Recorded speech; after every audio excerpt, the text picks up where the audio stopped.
Hello and welcome to another Brightwave tutorial.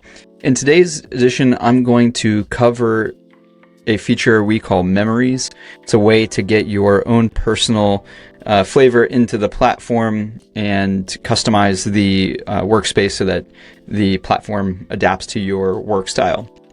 In order to access the memories functionality, we're going to click on the profile icon in the lower left-hand corner and then click on All Settings.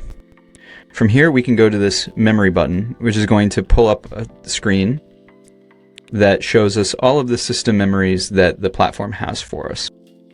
Right now, I haven't added any memories yet, but I have made a project which the system recognizes from my inputs around the conversation I'm having. It recognizes that there are certain things that I want to have when I'm doing a task. So in this case, domain context, investment portfolio management. User works in investment management. They're likely private equity or venture capital and manages a portfolio of companies. They have recurring workflows around end of quarter portfolio company updates. When assisting this user, assume familiarity with investment portfolio management concepts and workflows.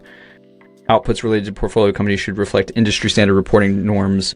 And so this is just one way of it adapting to my work style. So it's saying that it recognizes that I'm a domain expert and to adjust the way that it communicates with me to essentially recognize that fact. So one of the things that is very common is that folks may want to add language and information around how the system should produce outputs. So we'll use a very popular example. The previously unknown and now much maligned M dash that is typically a dead giveaway for AI generated content. So what we can do here is we'll say, we'll call this writing style guide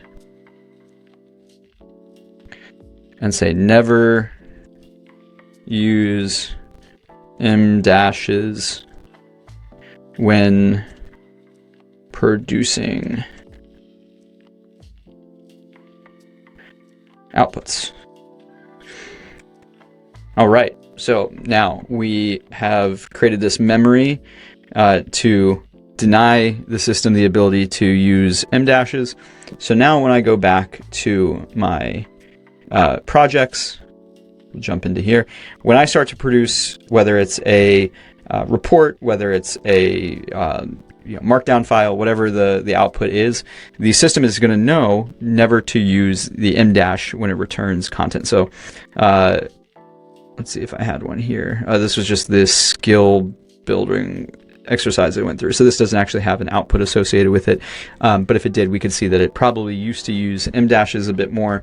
And now for future deliverables, it will never use M dashes. But those memories can be customized in whichever way works best for you in order to make your content come across the most effectively. And as you use the platform more, as I said in the beginning, the system also learns from your behavior. So as you give it instructions, as you refine outputs, the more you interact with the chats, it's going to pick up on those patterns and add those patterns as memories for you. It really truly learns and molds itself to your user patterns. Just another way in which we're really proud to have that level of customization that kind of just happens in the background. So there you have it. That is memories, one of our most powerful functionalities in terms of customizing your workspace. Look forward to having you use that. Let us know if you have any questions in the comments below. We look forward to seeing how you use the platform. Have a great day.